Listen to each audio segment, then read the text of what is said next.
Hello future doctors, कैसे हैं हम सब लोग। आई होप आप सब बढ़िया होंगे। This side Mohit Hussain here. बहुत बहुत स्वागत है आपका हमारे यूट्यूब चैनल के ऊपर। और आज की वीडियो के अंदर हम बात करने वाले हैं AA CCC राउंड 2 के अंदर आपको जो चॉइस फिलिंग है कैसे करनी है, कैसे आप अपनी जो बेस्ट जो प्रेफरेंस लिस्ट बना सकते हो। क्योंकि AA CCC के अंदर कुछ बच्चे ऐसे हैं जो तो फर्स्ट टाइम फ्रेश रजिस्ट्रेशन करेंगे, लेकिन कुछ बच्चे ऐसे हैं जो अभी अपग्रेड करने के बाद राउंड 2 के अंदर आ रहे हैं, और कुछ बच्चे ऐसे हैं जिनको बिल्कुल भी जो कॉलेज अलॉट नहीं हुआ था AIQ के अंदर, यानी कि AA CCC राउंड 1 के अंदर। तो उनको अब किन किन बातों का ध्यान रखना है कि हमें किसी ना किसी तरह से कॉलेज अलॉट हो जाए। देखो बच्चों, सेकंड राउंड हमारे पास मोस्ट इंपॉर्टेंट राउंड हो जाता है, क्योंकि जो थर्ड राउंड है that is our last round. मिल गया तो ठीक है, नहीं तो आपकी जो पूरी की पूरी काउंसलिंग किस पे डिपेंड कर जाएगी, आपकी अपनी अपनी स्टेट्स पे डिपेंड कर जाएगी। तो यहाँ पे अभी फिलहाल के लिए हमारे पास दो ऑप्शन है कि अगर हमें ऑल इंडिया से नहीं मिला तो हमें कहीं ना कहीं स्टेट से मिल जाएगा।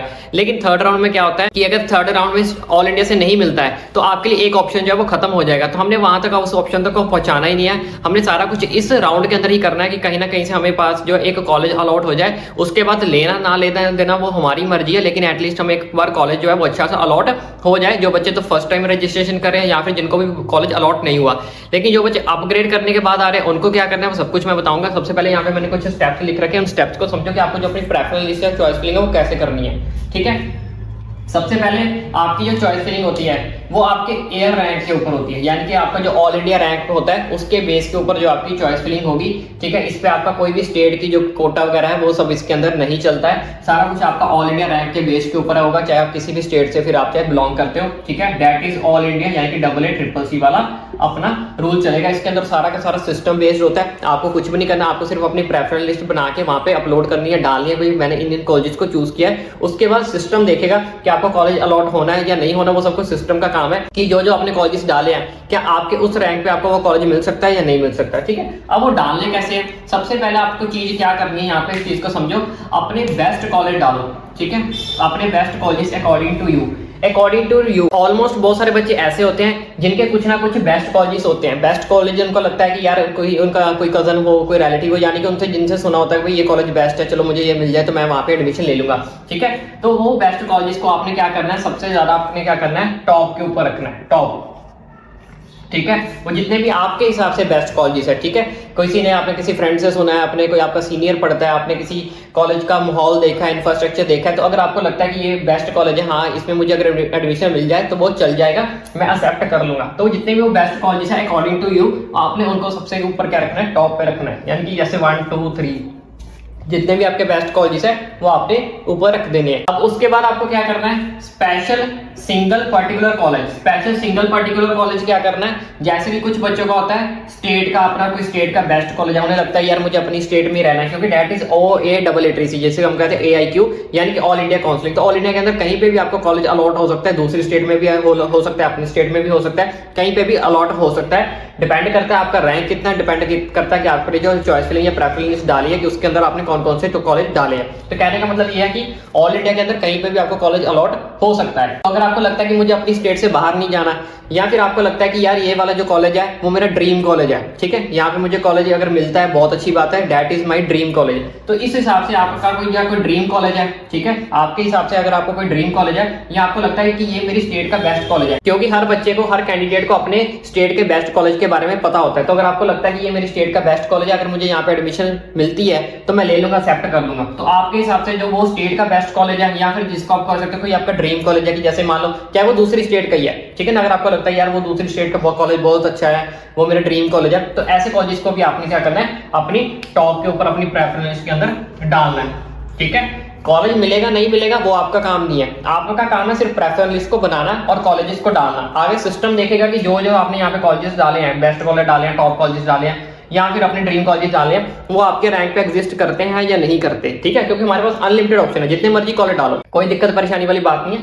तो आपका काम है सिर्फ कॉलेज को डालना। थर्ड नंबर पे आपने क्या ध्यान रखना, चूज ओनली परमिटेड कॉलेज। एक चीज का ध्यान रखें, वही कॉलेज डाले जो परमिटेड है, यानी कि जिन कॉलेज को जो है परमिशन मिल चुकी है उन्हीं कॉलेज को जो आपने डालना है। उसके बाद नेक्स्ट चीज पे बात करें, ये बहुत ज्यादा मेन इंपॉर्टेंट टॉपिक है। एक चीज का और ध्यान रखना, जो बच्चे अपग्रेड के लिए डाल रहे हैं उनको तो फिर यही अपनाना है। जो बच्चे अपग्रेड के लिए अप्लाई कर रहे हैं, अपग्रेड के लिए बच्चे क्या अप्लाई करते हैं कि यार मुझे ये कॉलेज नहीं वो कॉलेज चाहिए था।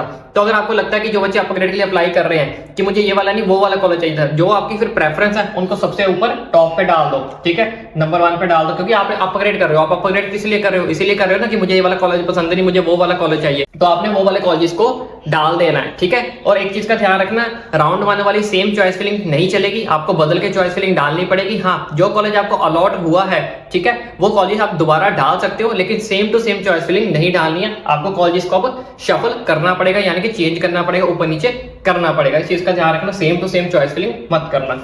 उसके बाद जो बच्चे नीट 2024 को टारगेट करते हैं, इसके बारे में आपको ये बताऊंगा कि कौन कौन से कॉलेजेस आपको जो है आपकी रैंक के ऊपर मिल सकते हैं, वो भी मैं आपको बताऊंगा, सब कुछ बताऊंगा। वेट करो, पहले नीट 2024 के लिए बात कर लेते हैं। अब जो बच्चे नीट 2024 के लिए टारगेट कर रहे हैं, यानी कि जिन बच्चों को लगता है कि मुझे सिर्फ पार्ट टाइम के लिए कॉलेज चाहिए, मुझे छोड़ना ही है, मैं मेन पर्टिकुलर जो है वो नीट 2024 के लिए तैयारी करूंगा। देखो बच्चे, नीट 2024 की तैयारी करने के लिए आपके पास बड़ी मुश्किल से 6 से 8 महीने का जो टाइम रह गया है, ठीक है।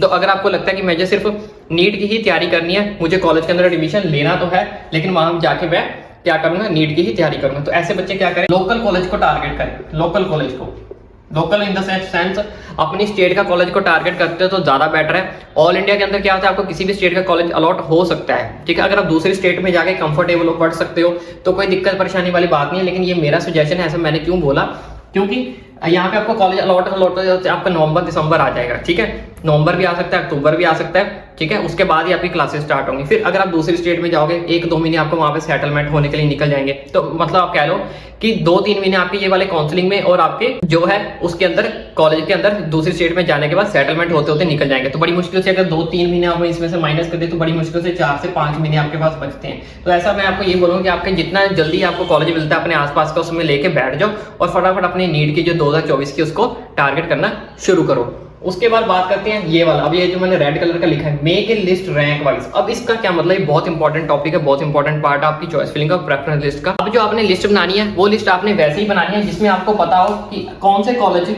जो कौन सा कॉलेज है वो आपके रैंक पे एग्जिस्ट करता है, ठीक है, कौन सा कॉलेज आपके रैंक पे एग्जिस्ट करता है।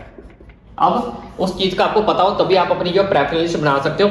अब वो आपको कैसे पता चलेगा कि आपका जो कॉलेज है इस रैंक पे एग्जिस्ट करता है या नहीं करता। फॉर एग्जांपल, जैसे मान लो आपने यूपी का कोई कॉलेज टारगेट कर लिया, ठीक है, चलो मैंने मान लो राजस्थान का एक कॉलेज टारगेट कर लिया, MMM जिसको मैंने टारगेट कर लिया, लेकिन उसको मैं अगर यहाँ पे डाल भी रहा हूँ, ठीक है ना, तो लेकिन आपको उसको पता तो होना चाहिए कि आपका ये जो रैंक है क्या इस कॉलेज के लिए है भी या नहीं, क्या उस कॉलेज की इतनी कट ऑफ जाती है भी नहीं है। क्योंकि ऐसे आप सारे के सारे कॉलेज डाल दोगे जिनके अंदर आपकी रैंक की कट ऑफ जा ही नहीं रही, तो फिर उसमें चॉइस फिलिंग करने का भी कोई बेनिफिट नहीं है। फिर आप ऊपर नीचे कॉलेज डालते रहोगे, कई बार आप हाई ग्रेड कॉलेज आपको डिजर्व करते हो, आपको हाई ग्रेड कॉलेज मिल भी सकता है, लेकिन आपको रैंक के बारे में पता ही नहीं होगा कि इस रैंक पे मुझे ये बढ़िया वाला कॉलेज भी मिल सकता है, तो आपको लो ग्रेड वाला भी कॉलेज मिल जाएगा। तो ऐसी गलती नहीं करनी है, आपको पहले फाइंड आउट करना पड़ेगा कि कौन से रैंक पे कौन सा कॉलेज है वो मिल सकता है और मेरा रैंक कितना है, तो मेरे आसपास कितने कॉलेज को मैं टारगेट कर सकता हूँ कि यानी कि मुझे ये कॉलेजेस मिल सकते हैं और उनमें से मेरे लिए बेस्ट कॉलेज कौन सा है। एक तो आपका ये होगा कि बेस्ट कॉलेज आपका ड्रीम कॉलेज, मान लो ये आपका ड्रीम कॉलेज आपका नहीं मिला, ठीक है ना, फिर क्या करोगे, फिर आपको इस चीज पे आना पड़ेगा कि आपको देखना पड़ेगा कि कौन से रैंक पे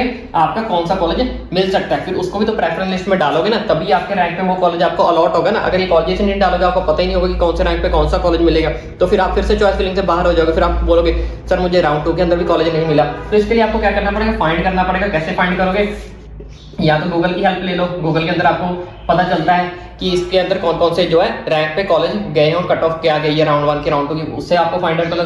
नहीं तो मेरे पास भी एक पीडीएफ है, वो पीडीएफ आपको दिखाता हूँ, पहले वो पीडीएफ चेक करो आप। ये यहाँ पे आप देख सकते हो, ये है बीएमएस की पीडीएफ जिसके अंदर हमने इस साल के डाटा को कंपेयर करते हुए ये पीडीएफ को बनाया है। उसके साथ साथ हमने एक प्रीवियस ईयर की पीडीएफ को भी बनाया है, वो भी मैं आपको शो करवा देता हूँ। इसके अंदर आपको इजीली पता चल जाएगा कि कौन कौन सा कॉलेज है आपको किस किस रैंक के ऊपर बेस्ड जो है वो मिल सकता है। जैसे यहाँ पे देखो ओपनिंग रैंक लिखा हुआ है, क्लोजिंग रैंक लिखा हुआ है, आयुर्वेदिक एंड यूनानी तिब्बत कॉलेज आयुर्वेदिक क्रोल बाग वाला जो है ये आपको इस कॉलेज इस रैंक के अंदर मिल सकता है। तो इस तरह से आपको हमने सारे के सारे कॉलेजेस रखे हैं, सारी के सारी स्टेट्स के कैटेगरी वाइज, और इसके अंदर आपको डीम्ड का या डाटा भी मिल जाएगा, सेंट्रल यूनिवर्सिटीज का मिल जाएगा, सारा का सारा जो डाटा हम आपको प्रोवाइड कर देंगे। इसके साथ साथ हमने प्रीवियस ईयर की पीडीएफ बनाई है, वो भी हम आपको दिखा देंगे। इसी के साथ साथ हमने बीएचएमएस के लिए भी डाटा बनाया, सब कुछ हम आपको प्रोवाइड कर दूंगा। तो ये आप देख सकते हो आयुर्वेदा का प्रीवियस ईयर का डाटा है, जिससे आपको इजीली हिंट मिल जाएगा कि आपको जो चॉइस फिलिंग है अपनी प्रेफरेंस लिस्ट है वो कैसे बनानी है, कि कौन कौन से कॉलेजेस को आप जो टारगेट कर सकते हो। इसके अंदर भी जैसे आप देख सकते हो ऑल इंडिया गवर्नमेंट कोटा, तो सारे के सारे कोटे वाली पीडीएफ जो है आपको मिल जाएगी। ये प्रीवियस डाटा वाली है, जो पहले मैंने आपको दिखाई वो लेटेस्ट बेस्ड है। तो इसी तरह अब मैं आपको बीएचएमएस वाली पीडीएफ है वो दिखा देता हूँ। तो यहाँ पे आप देख सकते हो ये है बीएचएमएस की पीडीएफ। इसके अंदर भी आपका यहाँ पे देख सकते हो रैंक, कैटेगरी वाइज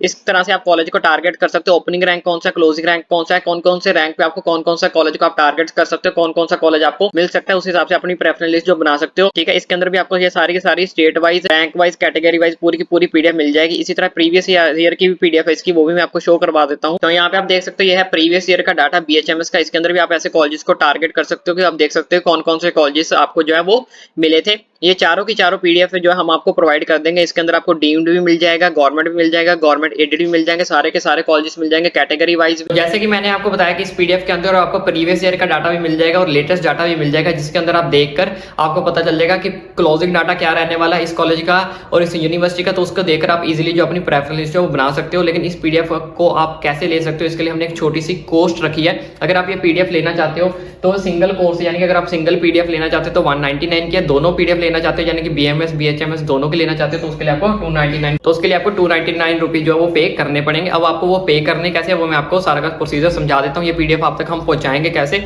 ठीक है। तो यहाँ पे स्कैन द क्यूआर, यहाँ पे आपको एक क्यूआर कोड शो हो रहा होगा। ये क्यूआर कोड जो है आपको हमारे टेलीग्राम चैनल पर भी मिल जाएगा, आप वहां जाके भी चेक कर सकते हो। इस क्यूआर कोड को आपने क्या करना है, स्कैन करना है। स्कैन करने के बाद आपने क्या करना है, डन द पेमेंट, ठीक है। आपने पेमेंट को डन करना है। पेमेंट डन करने के बाद कौन सी पेमेंट पीडीएफ चाहिए, 199 वाली चाहिए या 299, यानी कि दोनों चाहिए, ठीक है। उस हिसाब से आपने पेमेंट करनी है।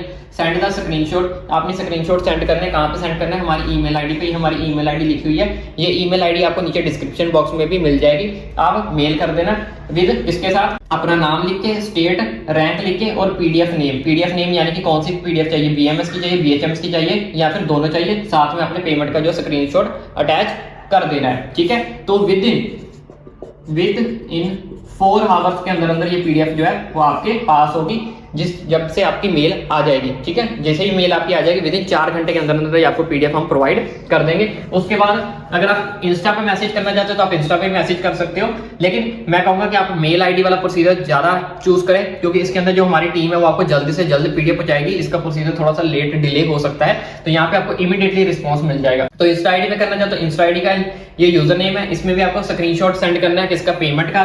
उसके बाद कोर्स नेम की कौन सी चाहिए, बीएमएस की चाहिए, बीएचएमएस की चाहिए या फिर बोथ चाहिए, फिर विद नेम, स्टेट, रैंक, साथ में अपनी ईमेल आईडी लिख के भेजना, ठीक है। ताकि हम आपको जो है आपकी ईमेल आईडी पे दोनों पीडीएफ, जो भी आप पीडीएफ की डिमांड करोगे वो हम आपको अटैच करके भेज देंगे।